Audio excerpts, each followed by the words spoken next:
Good to see everybody this morning. Got some folks here that hadn't been here in a while. It's good to see two of our folks that have been ill. Miss Gail and Miss Millie are back with us this morning, and it's good to see them. Want to continue as they recuperate. Continue to remember them in your prayers. I know they would appreciate that, and hopefully we will see them here for the time being. They're not going to go anywhere. As far as announcements are concerned, and any other sick that we know of, I want to please continue to remember Miss Janice in your prayers. She is still at the Pruitt Center, and probably will be there, I believe, for probably about another 3 weeks, is what I understand. So. Want you to keep her in your prayers. As far as anyone else is concerned, do we know of anyone else particularly that we need to remember in our prayers? Anyone else? How's your brother? Son, I'm sorry. He is? Okay. Okay, will do. Absolutely. So we got some good news and some cautious news, let's put it that way. Anything else? Anybody else?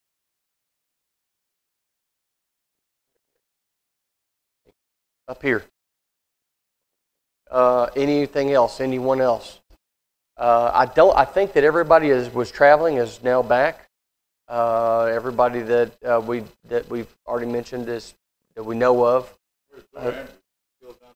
No, she was here Sunday. I got to talk to her for just a brief second, but she's back. But we do want to continue to remember that family because her brother is terminally ill. He is going to pass from that cancer. So please continue to remember her in your prayers as well as the family. But she said she would let me know when he finally passed, but she has not said. So I'm going under that assumption then that he is still in the land of the living.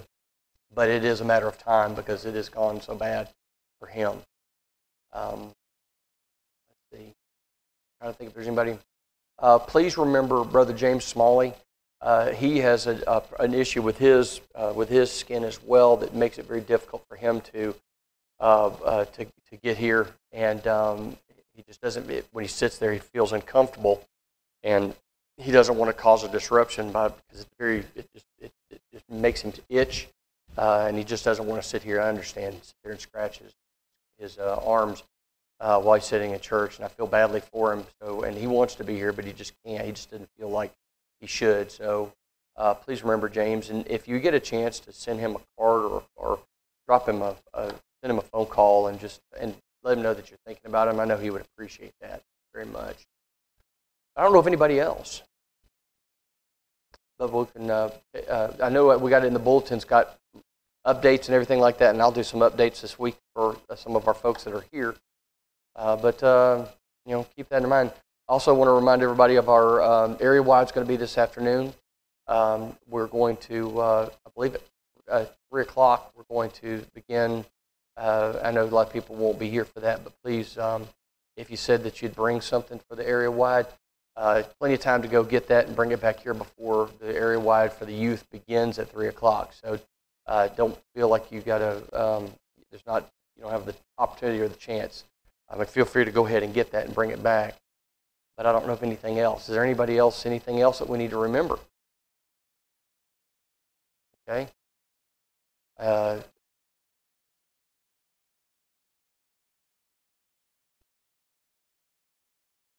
It's today.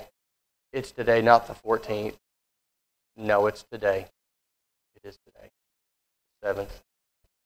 I was going under a misunderstanding. So, okay. All right, well, we'll go ahead and have a word of prayer then. Father in heaven, we're thankful for the day. Lord, we ask your blessings on us as we're here this morning. We ask that you give us an understanding of the word, that you fill our hearts with the desire to study your word, to know more about it, to understand it so that we can better serve you, and so that we can better explain it to those who ask us why we believe what we believe. We ask your blessings, Lord, on those that we've mentioned this morning that are still ill. You know their needs, Lord. You know what their needs are better than we do. But we pray, Lord, for healing for them, those who are still sick. And we ask that you give them their health back so they can be with us once again. We're thankful for two of our sisters that are here. Miss Gail and Miss Millie are here, and they've been unable to attend for some time because of health issues. And we're grateful, Lord, that you've seen fit to bring them to this place. And we ask, Lord, that you continue to be with them, continue to strengthen them, and help us to be an encouragement to them. We love them, and we're glad to see their faces in the pews again. Thank you, Lord, for the answered blessings for many who have been ill and are better. We're mindful, Lord, of those who are still having problems. We ask that you be with them. Bless those, Lord, who have lost loved ones recently. We ask that you strengthen them and encourage them. We ask that you be with Zoe Andrews' family as they are anticipating the loss of her brother because of cancer. And we ask that, Lord, that there be an opportunity for us to reach out to them, that we can do so, that we can show them that the church here cares about them very much. Bless those who are traveling, Lord. Bring them back to us again safely. Be with us through our study. In Jesus' name, amen. Okay. Joshua chapter 11. Joshua 11 is where we've been started out, and we want to continue on with that. We're going to finish up chapter 11 pretty quickly, and then we'll get into chapter 12. Joshua 11.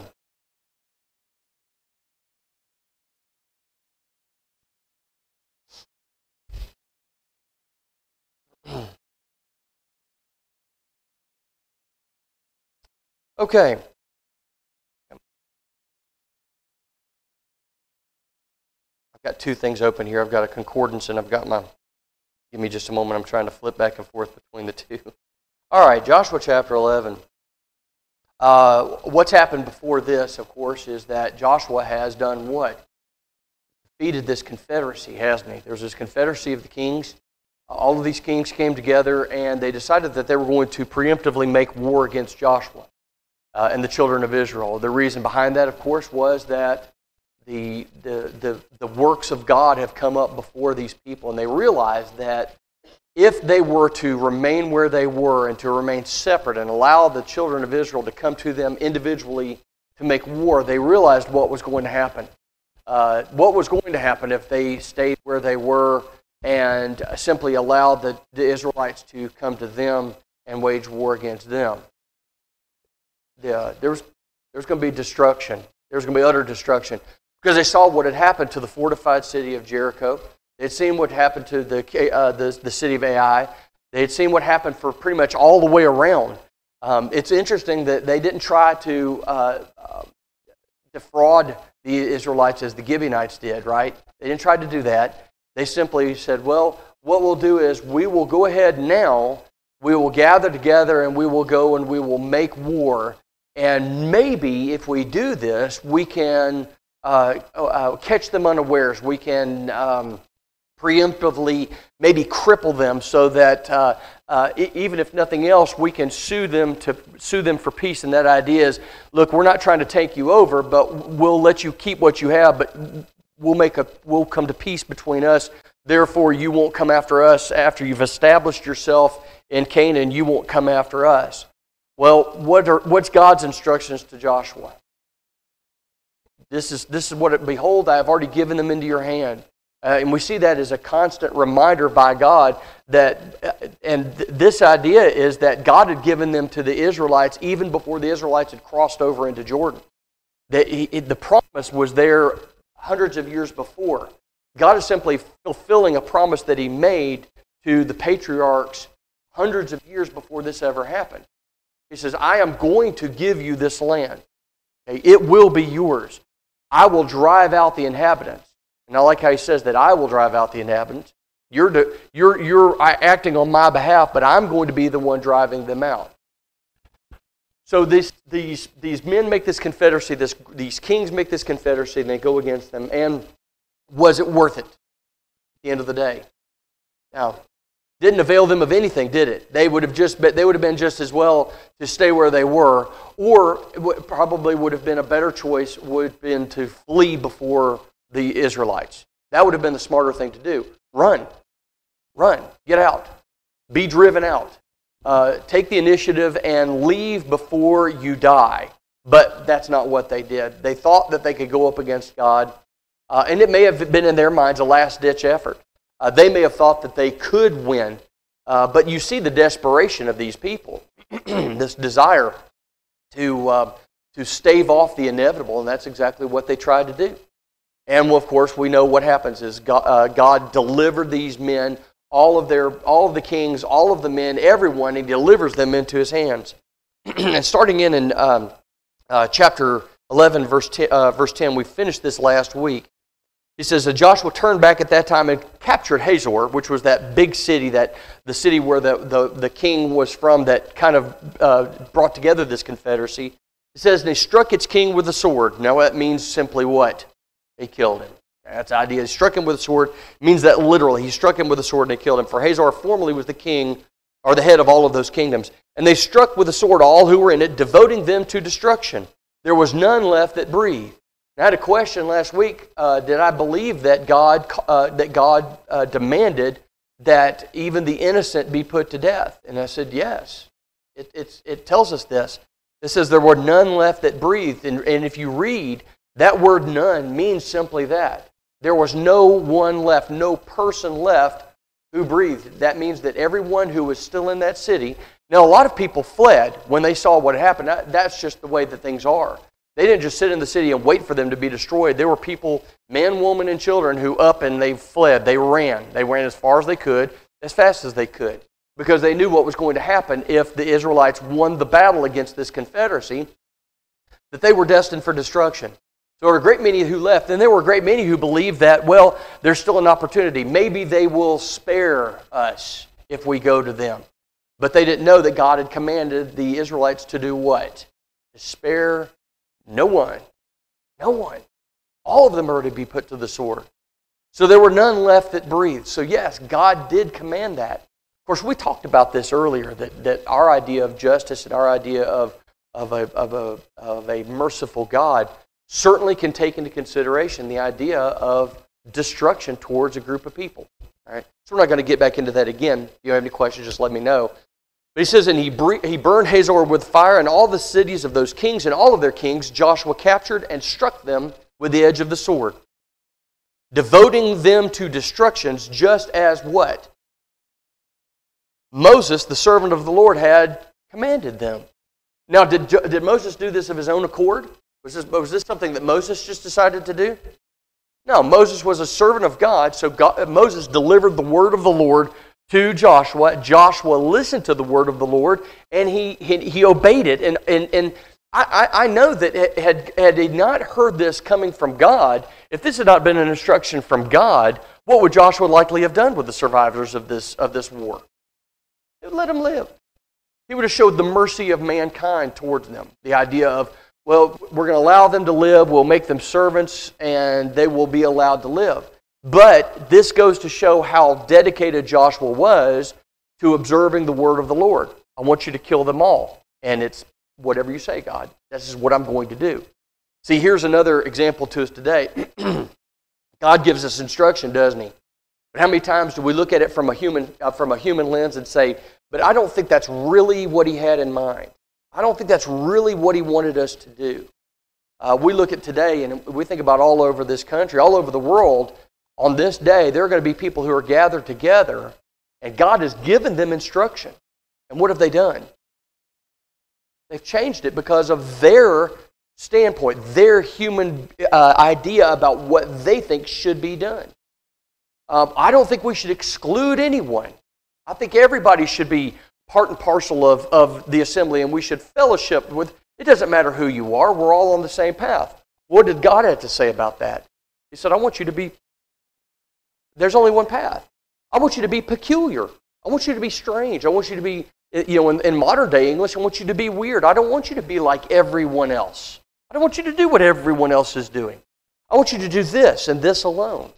And there are plenty of folks who genuinely believe that because it's the modern day, it's the 21st century, we have a better understanding of the Bible now.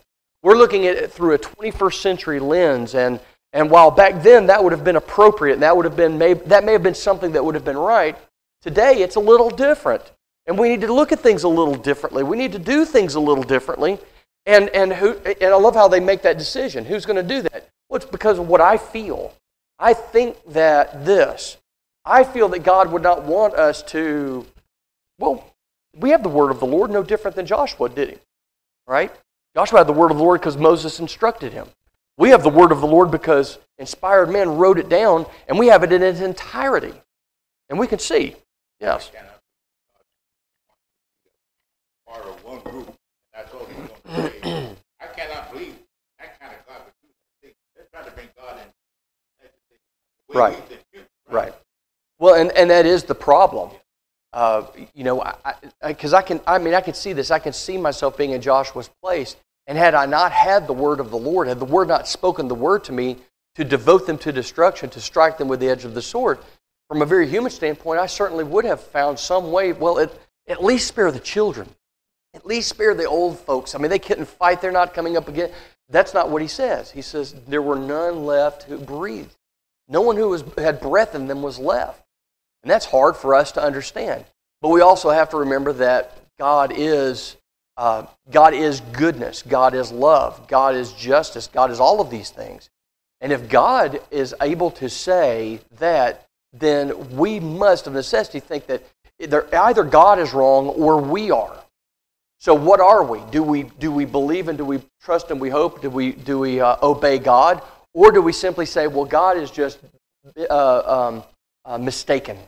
God is just wrong in this. I'm sorry, but God's just wrong about this, and we have to do what we feel to be right. Well, what happens? What happens when we lean on our own understanding? Yeah, exactly. Yeah. We think about it. We bring this forward, and a couple of folks were talking about this last week. The idea that one of the reasons that God did this, if you look at the church today, what does God say to do about a divisive influence in the church? Okay, what is it called? Called leaven. Remember, right? Purge the leaven. Purge the leaven. Purge the leaven. Sometimes we have to withdraw ourselves from a brother or sister in Christ, don't we? We don't do it lightly. It's not something. That's not the first line of defense, is it? Right? That's why He gives us a process by which we can purge the leaven out of the church. Sometimes we have to Sometimes we have to remove ourselves from the person. What we're trying to do is purge the behavior. But if the person refuses to change their behavior, of necessity, that must be taken care of and dealt with and taken out of the church. And sometimes it falls to finally, at the last stop is what? To remove ourselves from the person, to withdraw fellowship from the person. But in all things, with all of that points to one desire from God, and that is that the church should not be corrupted. The church is to remain pure. Our robes are to remain white. And sometimes that means purging a behavior. And that's what we want to do. We want the brother or sister to change their behavior. Sometimes they won't change their behavior. Even after warning and warning after warning after warning, and they refuse to change their behavior. And finally the Lord says, look, the behavior must be gone, whether the behavior's gone or whether the person's gone. Sometimes we have to purge the person. I know it sounds, we're not taking them out and shooting them, but we are purging the person. We're taking the person out. We're removing them from the assembly. This is just I am not calling this a anti-type situation, but we certainly see here where He does not want anything that might corrupt His people to remain in the land. Nothing. Children grow up to be adults, and if children have been taught, they grow up to be adults that are divisive influences. He said, I want my people to be pure. He didn't want them to marry outside. So it certainly gives us an indication about how serious God was about this. He's serious even today. And I think many times we don't take it as seriously as He does in regards to remaining the church as a body, remaining totally and completely pure with no divisive influence. And that's exactly what these people were. They were idolaters. They were pagans. They engaged in horrible behavior. See, like I said again, go back and see what the behavior was for the Canaanites before the Israelites got there. They worshiped gods who required horrible things of them. And they did not have clean hands. These were people who had been polluted by idolatry. And they had gone into reprehensible behavior. Absolutely. All right. So it says he devoted them to destruction as Moses, the servant of the Lord, had commanded them. So Joshua, they picked the right man, didn't they? They got the right man for this job, didn't they? Joshua was a leader. He was one who devoted himself to the instruction of the Lord. That's why he was the right man at the right time for the right job. Verse 13, but none of the cities that stood on mounds did Israel burn except Hazor alone. That Joshua burned. And all the spoil of these cities and the livestock the people of Israel took for their plunder. But every person they struck with the edge of the sword until they had destroyed them. And they did not leave any who breathed. I mean, that puts that idea to rest. There was no one left. Just as the Lord had commanded Moses his servant, so Moses commanded Joshua. And so Joshua did. He left nothing undone of all that the Lord had commanded Moses. I can think of no greater praise under heaven than to be said than someone to say of me, he did everything that God commanded him to do. Now, God has not commanded some great decree to me. He's not said, I want you to go and conquer this land. I want you to defeat these people. I want you to institute. He's not, has he? Has anyone here received that message of the Lord? Has anyone been told to go into a far country and subdue it and bring it into submission? Destroy people by the sword? No? Okay. How many people here have been commanded something of the Lord, though? Yeah. Raise your hands. Go ahead. Everybody's got to raise both of them. Yeah, raise both of them. We've all been commanded something of the Lord, haven't we? Not one person here, if you are a New Testament Christian, has not been commanded something to do by God. So the question is this: when we die, and if there's a world left to mourn us and to eulogize us, can you think of anything better to be said about you than simply, he did as the Lord commanded? I can't think of anything else. You know, he invented this, he had great possessions, he had all of these things, he did these great things for mankind, all of these things. But at the end of the day, the one thing that I want to be said of me is that I did everything that the Lord commanded me to do. And the Lord does command us to do something. So this is, like I said, this is, as I'm reading this and I'm studying, I'm thinking, what if you could have anything put on your tombstone, that would be the thing that you would want put on your tombstone. That would be it. And if that was all that was there, that would be more than enough. Because what's going to judge us? How much we have? Okay? What great invention we did that benefited mankind? Is that going to do it? There's a lot of people who have invented some great things, right? You know, some good, some bad. But they've ensured a lot of people long life and prosperity and safety. Is that going to do it? Is it because he knew all of the movers and shakers in society, and he moved amongst the high society? Is that going to do it? All of those things mean absolutely nothing if our obedience to God's commands are not there. None of that is going to do anything for us. None of that is going to recommend us to God. Only one thing is going to recommend us to God, is that we did as he told us to do. This is a beautiful thing about Joshua. He left nothing undone. What he was commanded to do, he did. Verse 16, so Joshua took all that land, the hill country and all the Negeb, and all of the land of Goshen, and the lowland and the Arabah, and the hill country of Israel, and its lowland from Mount Halak, which rises towards Seir as far as Baal Gad, in the valley of Lebanon, below Mount Hermon. And he captured all their kings and struck them and put them to death. Joshua made war a long time with all of those kings. There was not a city that made peace with the people of Israel except for who? The Hivites, the inhabitants of Gibeon, the Gibeonites, okay? They took them all in battle. For it was the Lord's doing to harden their hearts, that they should come up against Israel in battle. Now this, of course, refers right back to who? Pharaoh, right? God hardened his heart so that he would not let his people go. And there was a reason for that. What did God want to do? He made an example of Pharaoh, didn't he? He wanted, because if you remember, what happened in Egypt was still spoken about amongst the inhabitants of Canaan well after the children of Israel had left Egypt and they had wandered in the wilderness for all of those years. What had happened to Egypt was still spoken about. God wanted that to happen. His reputation, you heard the old saying, his reputation precedes him. This is exactly what's happened. The reputation of God, the God that the Israelites served, Jehovah, preceded them wherever they went. You know, we heard what happened in Egypt. We heard what happened in the inhabitants over on the other side of Jordan. Who's telling her? Who told them about that? Rahab, right? Rahab was still talking. They were still talking about it. So God wanted to make an example of those who would stand against him. And the idea of, he said, he hardened Pharaoh's heart. Here it says he hardened their heart, likely the kings, so that they would do what? They wouldn't give up. They wouldn't simply surrender. He hardened their hearts so that they would fight against Israel. One, so that Israel could defeat them in battle and destroy them, and to make an example of them. So now what happens? They've conquered the land. They've subdued the land. What happens about all of those kings, all of those kingdoms, all of those cities that are on the outside of the borders of Israel? What are they doing? Do they dare go up against the Israelites? Not now. Not right now, because the Israelites are on a roll.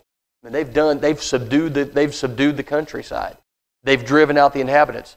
And you know that most of the kings are saying, well, you know, when we conquer someone, we kill the men, but we take the plunder and we take the people to be servants and slaves.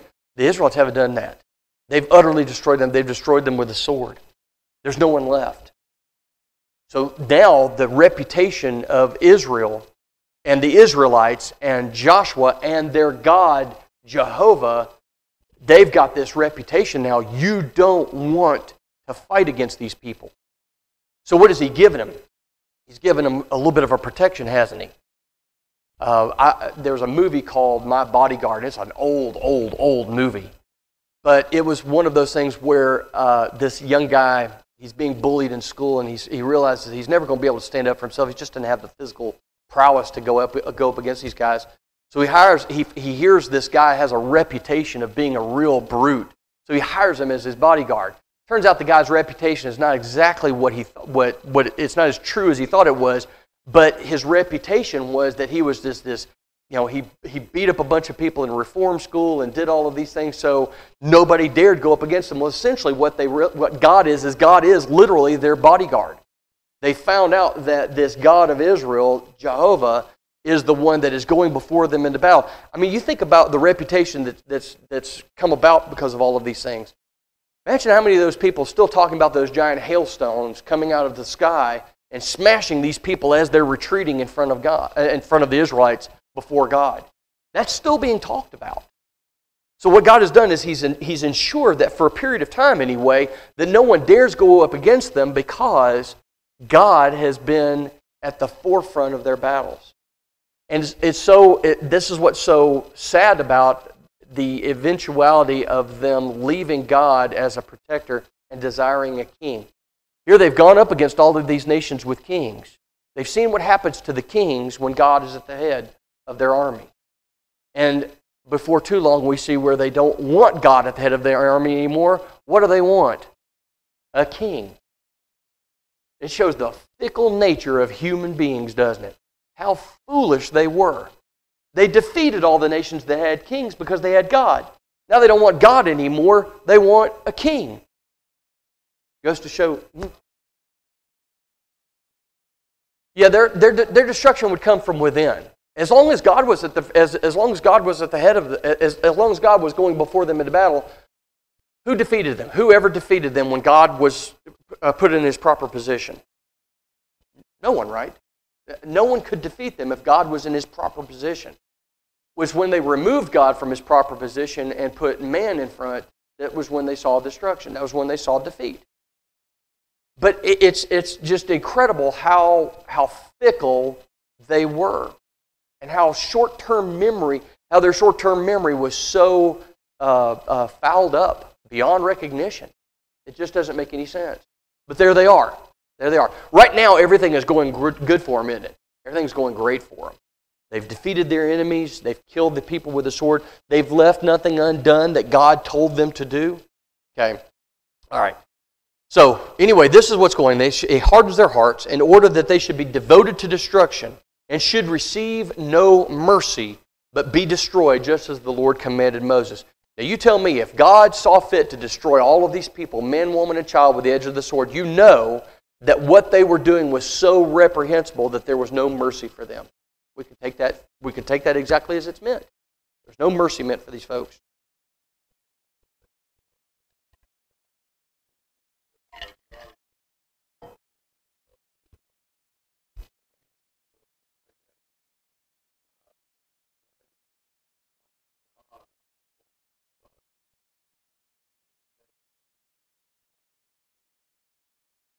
Yes, absolutely.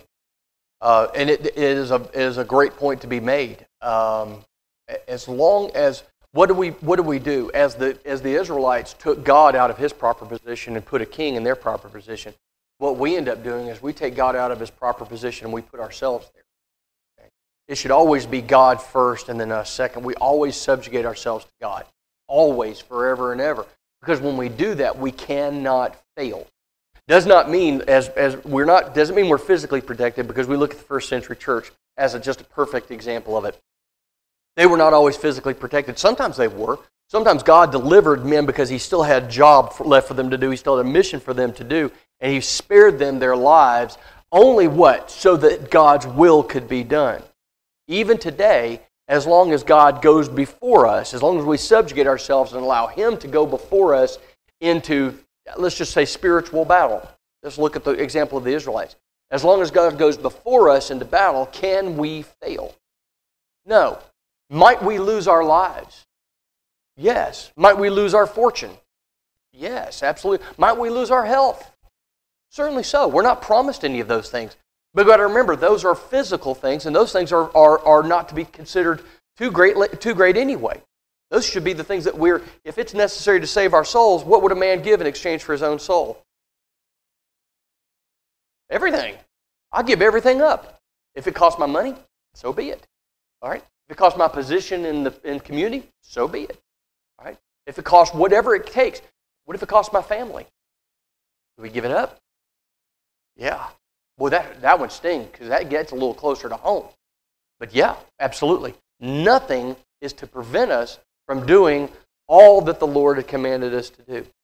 But if we do that, if we put Him in front of us going into this, can we fail? Can we lose our souls if God is going before us into battle? No, we can't. We won't. God has promised that we won't, as long as He's at the forefront. It's when we substitute ourselves for God, we make ourselves God.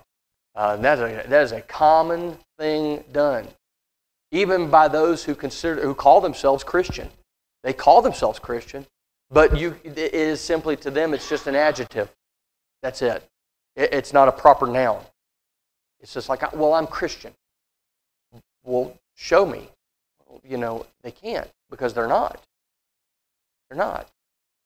But we've been told that if we do that, God will go before us and God will deliver us, as He delivered the Israelites.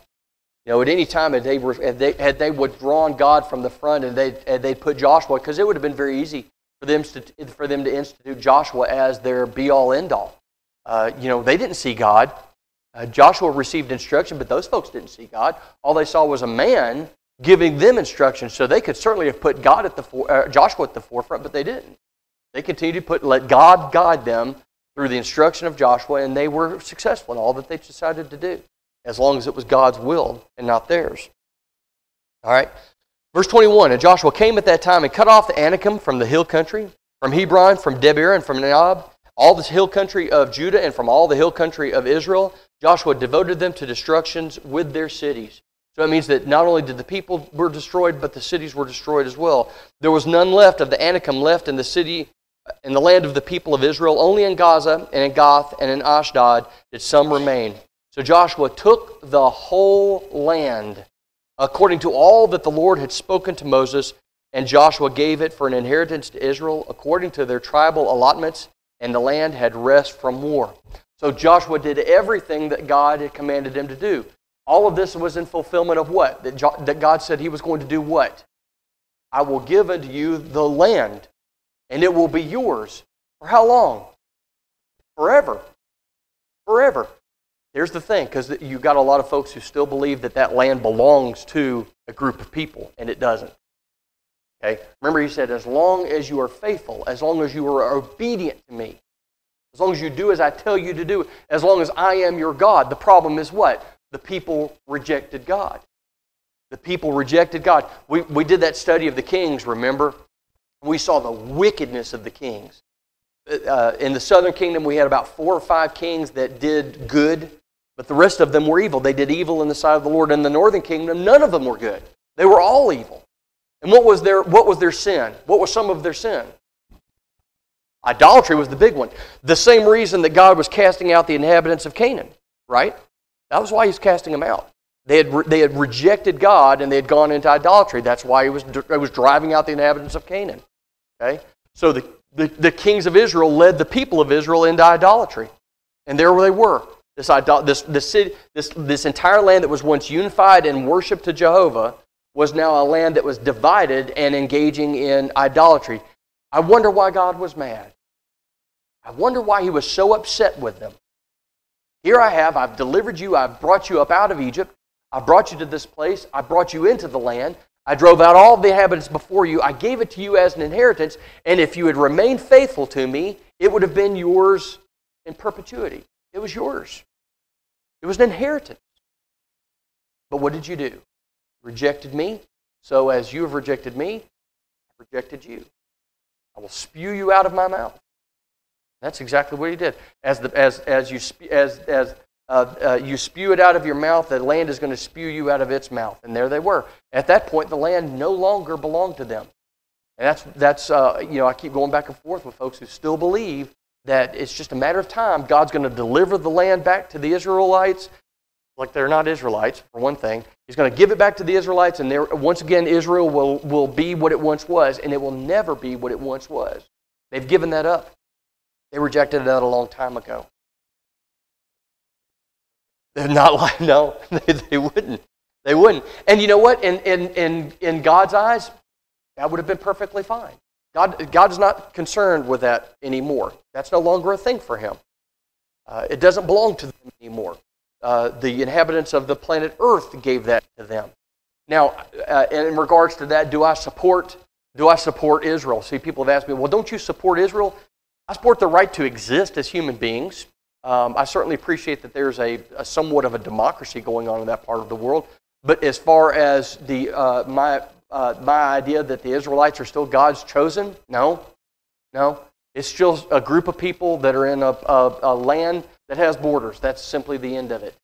Those borders are there because the UN decided that those were going to be the borders. Then there was war, and the borders shrunk, and then they bounced back and they expanded even greater. And now that part of the world has been pretty much nothing but trouble for almost 2,000 years, folks. It doesn't look like it's going to change anytime soon. But no, this is not a matter of supporting Israel or not supporting Israel. Here we read where the people, it was given to them, but they gave it back.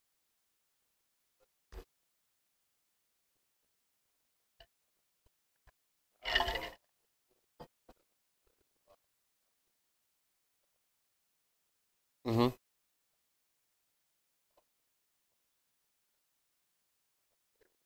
Mm-hmm. Yeah. I mean, we're even told there is no longer Jew nor Greek, right? There's no male nor female. God doesn't look at it that way. To Him, the Jews are simply those who are still not Christian.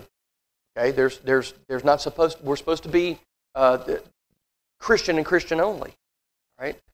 You're not a Jewish Christian. You're a Christian or you're not a Christian. Those are the two.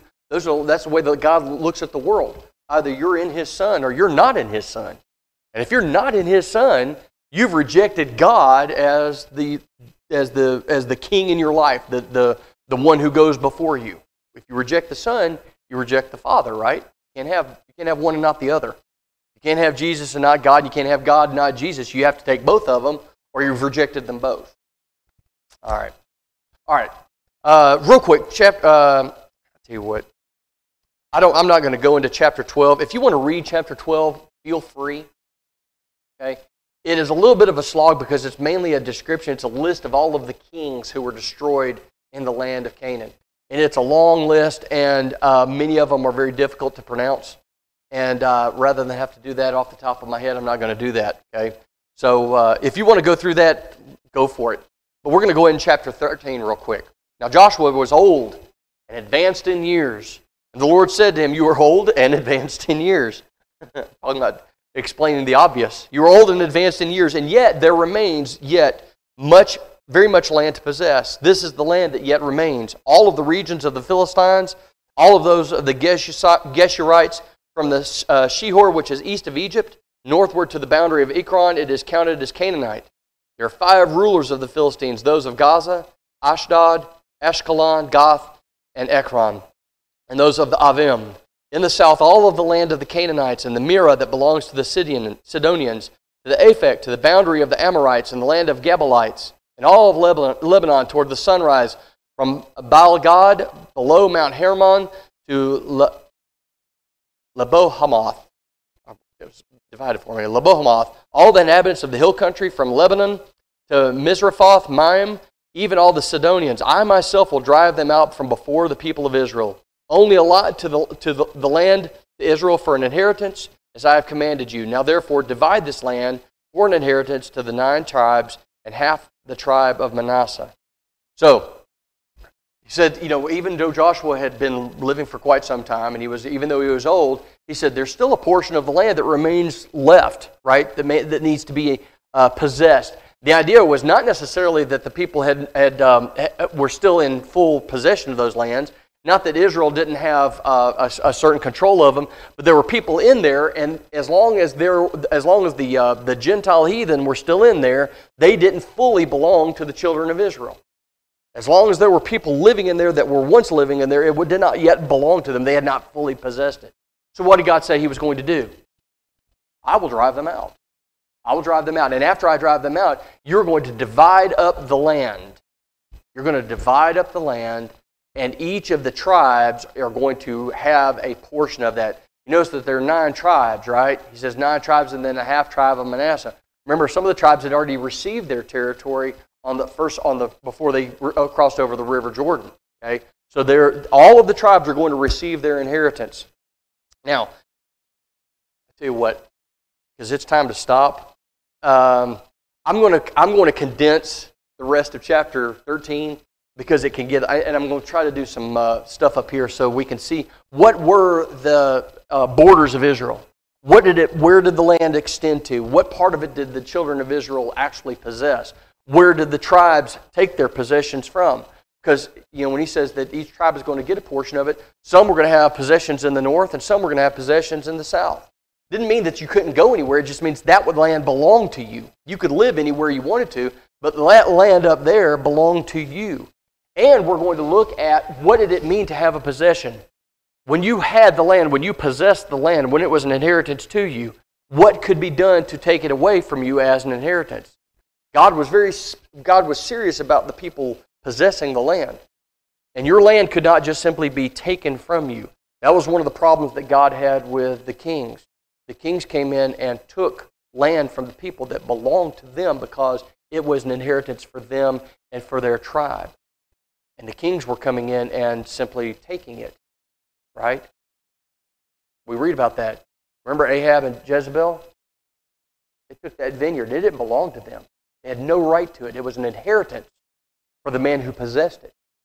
And God was furious when the wealthy and the kings were coming in and taking property from the children, his children, the Jews, because that was something that was not to be done. They could not be defrauded of their inheritance. We're going to talk about that next week, okay? All right. Thank you very much. Appreciate your attention.